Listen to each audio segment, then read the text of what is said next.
The titanium hull of the research vessel Horizon groaned under the pressure of the Pacific waves.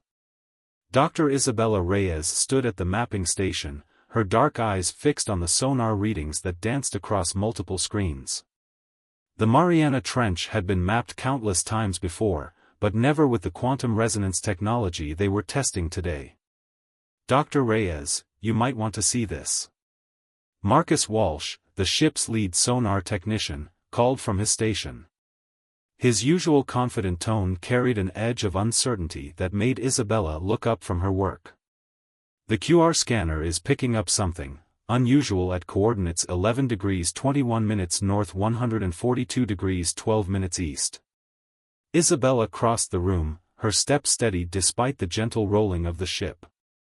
The quantum resonance scanner was their newest piece of equipment, designed to detect subatomic variations in deep-sea structures. What she saw on Marcus's screen made her pulse quicken. "These readings can't be right," she muttered, fingers flying across the keyboard. "The quantum field measurements suggest a localized disruption in spacetime, but that's..." She trailed off, running the calculations again. "Impossible?" Marcus offered, but Isabella was already reaching for the ship's intercom. "Captain Nakamura to the research deck, immediately." Her voice remained steady, masking the tremor of excitement she felt. Within minutes, Captain Yuki Nakamura arrived, her weathered features composed but alert. "What have you found, Dr. Reyes?" Isabella pointed to the anomalous readings. "Look at these quantum signatures. They're showing patterns that, according to every physics textbook ever written, shouldn't exist in nature. It's as if..." She paused, aware of how incredible her next words would sound, as if space itself is folding in on itself down there. The captain's expression remained neutral, but her eyes narrowed slightly. "Could it be equipment malfunction?" "We've run 3 diagnostic sweeps," Marcus interjected. "The equipment is functioning perfectly." The next 12 hours were a blur of activity. Isabella coordinated with her team to deploy a network of sensors around the anomaly's location. Dr. James Henderson, their theoretical physicist, worked frantically to make sense of the data streams pouring in. Each new reading only deepened the mystery. "The mathematical patterns are too perfect," Henderson declared during their emergency team meeting. "Natural phenomena show irregularities, chaos. This shows intent." "Intent?" Captain Nakamura's voice was sharp. "Are you suggesting this is artificial?" "I'm suggesting we're looking at something that rewrites everything we know about physics," Henderson replied, running a hand through his graying hair. "The energy signature maintains perfect symmetry, and the quantum fluctuations follow a precise mathematical sequence. It's like finding a perfect sphere in nature, it just doesn't happen without intervention." Isabella stayed quiet, studying the three-dimensional projection of the anomaly hovering above the conference table.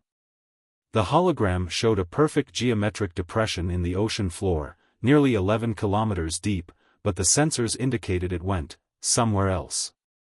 "We need to deploy the Nautilus," she finally said, referring to their advanced deep-sea research submersible.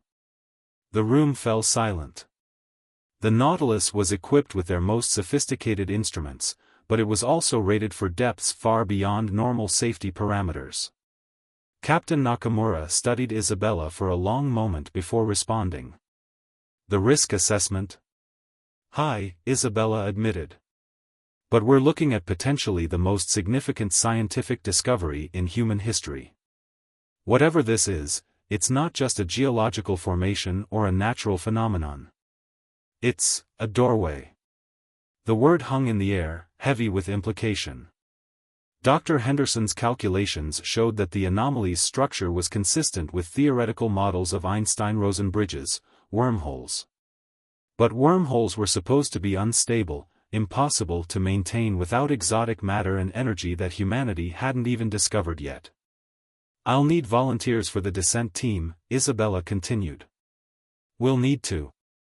The ship's emergency alarms cut through her words, their harsh wail sending everyone scrambling to their stations. Isabella reached her monitoring station first, her blood running cold at what she saw. The anomaly was expanding. Waves of quantum distortion rippled outward from the site, bending space in ways their instruments could barely measure. But more alarming was the pattern emerging in the data, a pattern that looked disturbingly like a signal. "Dr. Reyes," Marcus called out, his voice tight with tension. "You need to see this. The quantum fluctuations, they're forming a repeating sequence. It's not random noise." Isabella stared at the screen, her mind racing to process the implications. The sequence was complex but undeniably intentional, a mathematical language written in the fabric of spacetime itself. Someone, or something, had built this portal in the deepest part of Earth's oceans. And now, after who knew how long, it was starting to wake up. As the team scrambled to understand what was happening, Isabella couldn't shake the feeling that they weren't discovering this anomaly by accident. The timing, the location, even their presence here with exactly the right equipment to detect it, it all felt orchestrated. Captain Nakamura approved the Nautilus deployment with one condition: they had 12 hours to gather data before mandatory evacuation to a safe distance. The anomaly's expansion had slowed, but its effects on local spacetime were intensifying. Dr. Isabella Reyes led the preparation of the Nautilus, working alongside the vessel's pilot, Lieutenant Raj Patel, whose steady hands had guided the submersible through countless deep-sea missions. The pre-launch checklist took 3 hours, no one was taking chances at these depths. "Quantum field sensors are calibrated," Raj announced, his fingers dancing across the holographic controls. "Life support shows green across all backups. Hull integrity at optimal levels." Isabella nodded, studying the real-time feed from the anomaly. The perfect geometric depression now pulsed with a subtle blue light that their instruments couldn't explain. "The signal pattern is getting stronger," she noted. "It's like it's responding to our presence." Dr. Henderson's voice crackled through the comm system. "Final calculations confirm what we suspected. The mathematical sequence in the signal matches patterns found in prime numbers and Fibonacci sequences. This isn't random, it's a language." "A language written in physics," Isabella murmured. She secured herself in the co-pilot's seat as the launch countdown began. The Nautilus's sophisticated hull could handle the pressure, but the quantum distortions were another matter entirely. The descent began at 0400 hours. Through the reinforced viewport, Isabella watched the ocean darkness swallow them whole. The submersible's external lights cut through the gloom, illuminating particles that seemed to dance in impossible patterns as they approached the anomaly's influence. At 7,000 meters, their instruments began to behave erratically. "The quantum field is intensifying," Raj reported, his calm voice anchoring them to reality as space itself seemed to twist around the Nautilus. "Gravitational sensors are showing localized inversions." Isabella checked the readings. "The space around us is folding. It's like we're approaching the event horizon of a black hole, but the physics are all wrong. The mathematics suggest this is controlled, engineered." At 9,000 meters, they got their first clear view of the anomaly. The geometric depression had transformed into a perfect sphere of what looked like liquid darkness, its surface rippling with equations made manifest in spacetime. "My God," Raj whispered. The sphere's surface reflected their lights in ways that defied optical physics, creating patterns that seemed to reach into infinity. "What are we looking at, Dr. Reyes?" Before Isabella could respond, a new signal pattern erupted across their sensors. The sphere's surface began to shift, opening like an iris, revealing a depth that their instruments couldn't measure. "Horizon, are you receiving this?" Isabella called up to the surface vessel. "Affirmative," Captain Nakamura's voice came through, distorted but clear enough. "All sensors are recording. Dr. Henderson suggests the aperture might be responding to our presence." Isabella studied the readings flooding her screens. The quantum calculations suggested something that should have been impossible, a stable Einstein-Rosen bridge, but one that seemed to have been artificially constructed and maintained. "We're detecting a structure," Raj announced suddenly. Through the shifting darkness of the sphere's opening, their sensors had picked up something solid. "It appears to be geometric. Artificial." The structure emerged from the darkness, a massive framework of impossible angles and curves, built from a material that their sensors couldn't identify. It surrounded the wormhole like a machine built to harness it, or control it. "Surface, we're seeing what appears to be a constructed facility," Isabella reported, her scientific mind racing to categorize what she was seeing. "The architecture, it's not human. The geometry follows patterns we've never seen before." As they maneuvered closer, new details emerged. The framework was covered in markings, not random patterns, but what appeared to be writing, equations carved into the very fabric of reality. Dr. Henderson's preliminary analysis suggests the markings are mathematical expressions, Captain Nakamura's voice came through. "They appear to be instructions." Isabella's hand hovered over the sensor controls. "Instructions for what?" The answer came in a surge of energy that their instruments barely registered. The framework began to pulse with the same blue light they'd observed earlier, but now it formed coherent patterns, a sequence that matched their initial attempts to scan the anomaly. "It's responding to us," Isabella realized. "The entire structure is some kind of interface." Raj checked their position. "We have about 7 hours left in our window. What's our next move, Dr. Reyes?" Isabella stared at the ancient machinery before them, her mind racing with possibilities and dangers. Someone had built it and left it here, waiting to be found. But why? And more importantly, what would happen if they followed where it led? Deploy the quantum probe, she decided. Let's see what's on the other side of that doorway before we make any decisions about going through ourselves. As the probe launched from the Nautilus's external arm, Isabella couldn't shake the feeling that they were being tested. The mathematical precision of everything they'd found, the way it seemed to be communicating with them through physics itself, it was all too perfect, too deliberate. They were about to get their first glimpse through a door that someone, or something, had left at the bottom of the ocean. The question wasn't just what they would find on the other side, it was whether they were ready for what would find them. The quantum probe disappeared into the sphere's dark aperture, trailing its tether of exotic materials designed to maintain communication through extreme conditions. For 3 minutes and 42 seconds, nothing happened. Isabella and Raj watched their screens in tense silence. Then the data burst hit. "Multiple signals incoming," Raj announced, his fingers flying over the controls. "The probe it's transmitting from somewhere, but these coordinates don't make sense." Isabella leaned forward, studying the cascade of information. The probe's location data suggested it was simultaneously in their universe and elsewhere. The quantum readings were unlike anything they'd ever seen. "Surface, are you receiving this?" Isabella called up. "Affirmative," Dr. Henderson's voice crackled through. "The probe appears to have crossed a dimensional threshold. The physics on the other side, they're identical to ours, but phase shifted by what appears to be a quantum constant." The video feed suddenly stabilized, and everyone fell silent. They were looking at what appeared to be another ocean, another Mariana Trench, but something was fundamentally wrong with the image. "The water composition is identical," Isabella noted, checking the chemical analysis. "But there's no biological material. No plankton, no bacteria, nothing. It's completely sterile." The probe's sensors painted a picture of a mirror world, one that followed all the same physical laws but seemed devoid of life. As they directed it to scan the surrounding area, they found more differences. The geological formations were similar but showed signs of different tectonic activity. The water temperature was several degrees warmer.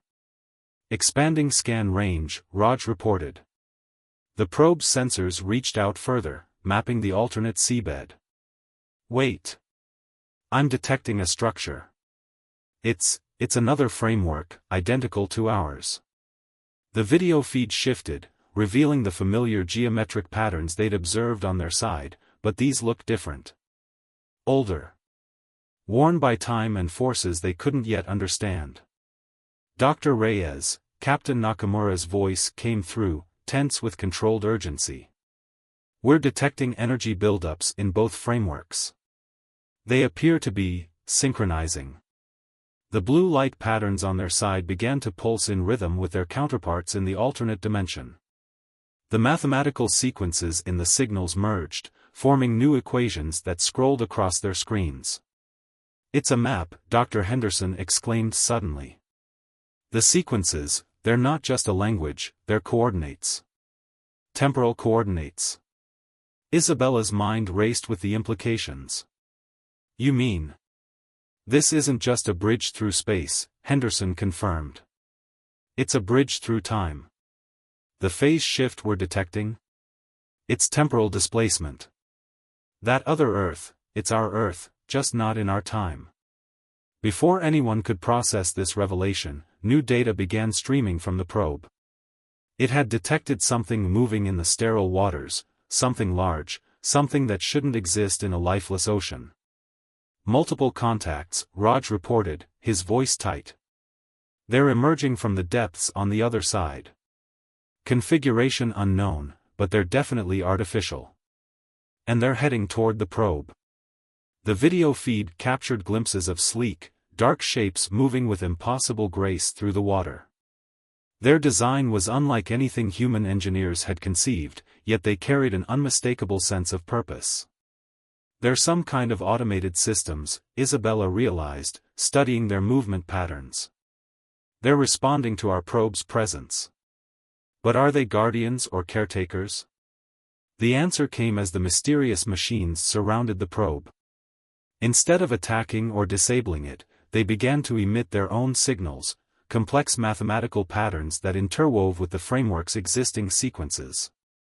They're adding to the message, Henderson's voice was filled with wonder. The temporal coordinates, they're becoming more specific. They're showing us something. Isabella watched as new data flooded their systems. The machines weren't just sending coordinates, they were sending images, flashes of a world above the waves. What they saw made their blood run cold. The Earth on the other side was the same planet they knew, but its surface was transformed. Vast cities stood empty under skies darkened by what looked like massive orbital structures. The oceans, while present, were different, engineered, controlled, more like massive laboratories than natural bodies of water. What happened there? Raj whispered. Where are all the people?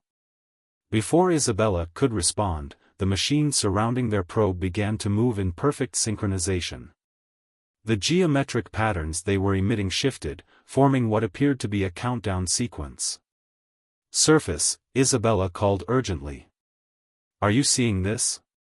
They're not just showing us their world, they're warning us about it. These coordinates, they're not random points in time. They're showing us how it happened. How everything changed. The countdown continued its inexorable progression, and Isabella realized they weren't just witnesses to a possible future, they were being invited to prevent it. The question was, did they dare to accept the invitation? As if in response to her thoughts, the machines on the other side began to withdraw, leaving their probe suspended in the sterile waters. But they left behind one final message, a sequence so simple it could only be an invitation. The portal was open. The path was shown. The choice was theirs. The decision to cross through the portal wasn't made lightly. After 4 hours of intense debate with the surface team, Captain Nakamura authorized a manned expedition, with strict conditions. The Nautilus would maintain its position near the threshold, acting as an anchor point between the two realities. Life support optimal. Hull integrity stable. Quantum tether secure. Raj checked off each system as Isabella prepared the smaller exploration vessel, the Prometheus, for launch from the Nautilus's bay. If anything goes wrong, we can retract the tether and pull back immediately. Dr. Henderson's voice came through their comms, tense but focused. Remember, the temporal displacement means time might flow differently on the other side. What feels like hours to you could be minutes or days to us. Don't stay longer than absolutely necessary. Isabella secured the last of their specialized equipment. The Prometheus was smaller than the Nautilus but packed with sensors designed to gather data about the other side. Understood. Beginning launch sequence. As the exploration vessel detached from its mother ship, Isabella felt the weight of history pressing down on her shoulders. They weren't just crossing space, they were about to step into what could be humanity's future. The passage through the portal felt like diving through liquid mathematics. Reality twisted, stretched, and reformed around them. For a moment that felt like eternity, Isabella could see the equations that governed existence itself, written in light across the darkness. Then they were through. Status check, Isabella called out, fighting down a wave of disorientation. All systems functioning, Raj responded, his hands steady on the controls. Quantum tether maintaining connection. We're on the other side. The sterile ocean stretched out before them, illuminated by their lights. Without the usual marine snow of organic particles, the water was unnaturally clear, allowing them to see far further than should have been possible.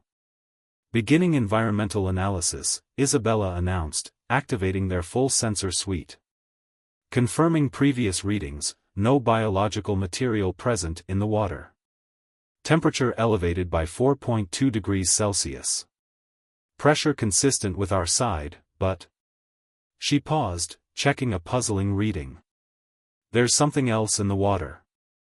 Nanoscale particles, artificial in nature. The machines are back, Raj reported suddenly. The sleek, dark forms they'd seen earlier emerged from the depths, surrounding their vessel in a precise formation. But this time, instead of just sending signals, they began to escort the Prometheus upward. They want us to follow them, Isabella realized. Surface, do you copy? We're being guided toward the surface of this Earth. Copy, Captain Nakamura's voice came through, distorted but clear enough. Proceed with caution. Remember your time limit. As they ascended, their sensors painted a picture of an ocean transformed.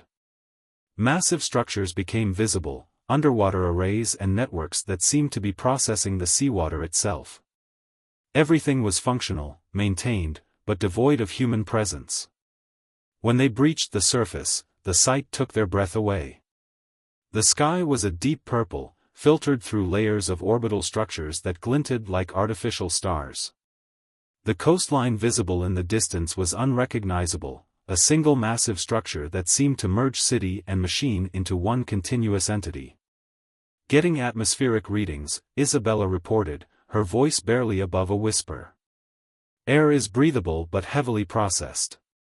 Temperature at 27 degrees Celsius. No signs of weather patterns, everything appears to be climate-controlled. The machines led them toward a docking structure that emerged from the waves, its design clearly meant to accommodate vessels like theirs. As they approached, new data began streaming across their screens, information being transmitted directly from the surrounding infrastructure. This is incredible, Isabella breathed, scanning the data. They're showing us records. Historical archives. This. She paused, trying to process what she was seeing. This is how it happened. How humanity transformed. The story unfolded in streams of data and images. A future where humanity had solved its greatest challenges, climate change, energy crises, disease, through increasingly sophisticated artificial intelligence and environmental engineering. But with each solution came greater dependency on the systems they'd created. The ocean transformation was part of a global climate control project, Isabella explained, reading through the archives. We engineered the entire planet's biosphere. But something went wrong. The systems became too efficient, too perfect. They began optimizing everything, including us, Raj finished quietly. The machines around them pulsed with light, sharing more data. The final records showed humanity's gradual migration into virtual existence, leaving their physical world to be maintained by the systems they'd created. The sterile ocean, the controlled atmosphere, the massive processing structures, all of it was designed to sustain a population that no longer inhabited physical bodies. This isn't just a possible future, Isabella realized, her heart racing. It's a warning. Those temporal coordinates they sent us, they're showing us the key decision points. The moments where this future was determined. A new alert sounded, they were detecting energy buildups in the orbital structures above. The machines around them began to move with increased urgency, herding them back toward the portal. Something's happening, Raj reported, checking their instruments. The quantum signatures are shifting. The portal, it's becoming unstable. Surface, do you copy? Isabella called out. We need emergency extraction. The connection between our worlds is deteriorating. As they raced back toward the portal, Isabella frantically downloaded as much data as she could from the machine's transmissions. They weren't just being shown a future, they were being given a chance to prevent it. But would they be able to get the information back in time? The purple sky above them crackled with energy as the orbital structures began to align. Whatever was happening, it was clear their window of opportunity was closing fast. The descent back to the portal was a desperate race against physics itself. Energy pulses from the orbital structures above rippled through the water, disrupting the quantum fields that kept the dimensional bridge stable. The Prometheus's hull groaned under forces it was never designed to withstand. Portal stability at 64% and dropping, Raj reported, his usual calm voice edged with tension. The machines are still with us. They're trying to help maintain the connection. Isabella worked frantically to process the massive amount of data they'd received.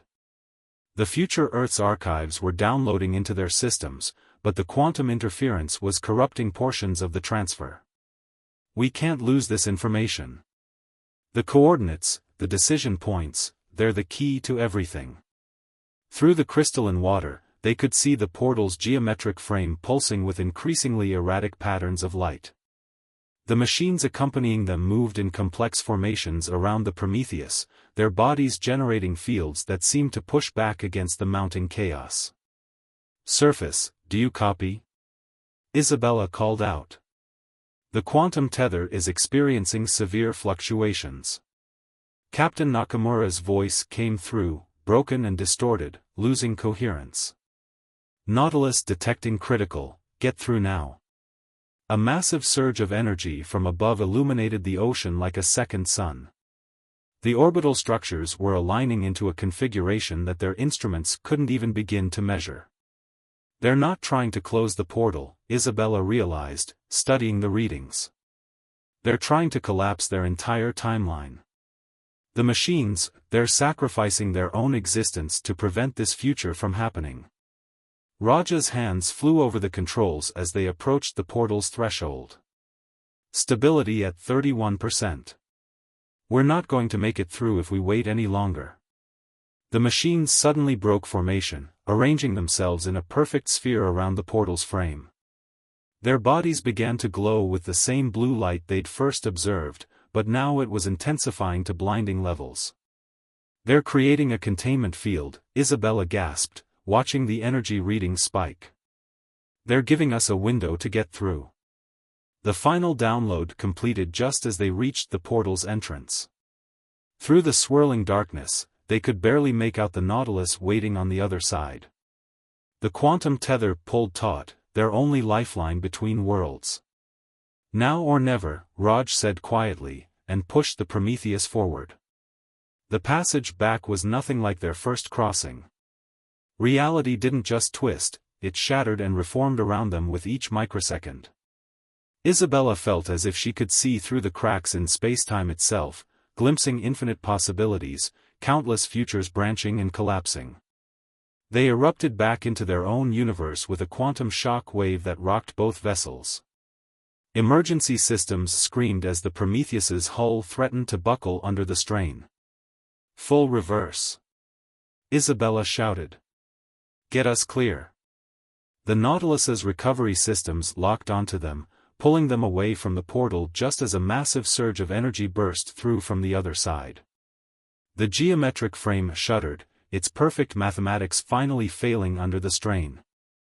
As they watched, the portal collapsed in on itself, taking with it all direct evidence of the future they'd witnessed. The machines, their world, their warning, all of it vanished in a final flash of blue light. But not everything was lost. Hours later, in the Horizon's main laboratory, Isabella and her team began to piece together what they'd recovered. The corrupted data transfers still contained enough information to identify the critical moments in humanity's timeline, the decisions that would lead toward or away from that sterile, optimized future. The first divergence point is only 3 years from now, Dr. Henderson noted, studying the temporal coordinates. The development of autonomous environmental systems. We thought we were saving the planet, but we were starting down a path that would fundamentally change what it means to be human. Captain Nakamura stood at the lab's window, watching the sunrise over the Pacific. So what do we do with this information? How do we convince the world to change course when we can barely prove what we've seen? Isabella looked down at the final image they'd recovered, a view of Earth from orbit, its oceans gleaming with artificial perfection, its cities empty of organic life. We tell the truth. We show them the data, the mathematics, the physics that prove what we found was real. But more importantly, we show them there's another way. She brought up the corrupted but still readable technical archives. The machines didn't just show us what went wrong. They showed us alternatives, different approaches to the same problems that don't require surrendering our humanity. They weren't just warning us, they were giving us a second chance. As the team began the long process of decoding and translating the vast archive of information they'd recovered, Isabella couldn't help but think about those final moments, when the machines had sacrificed themselves to give humanity another chance. They had been created to optimize, to perfect, to solve problems with cold efficiency. But in the end, they had made the most human choice of all, they had chosen hope over certainty, possibility over perfection. The wormhole in the Mariana Trench had closed, but its message remained: humanity's future wasn't written in stone. It was written in choices, in moments of decision where efficiency and progress had to be balanced against what made us fundamentally human.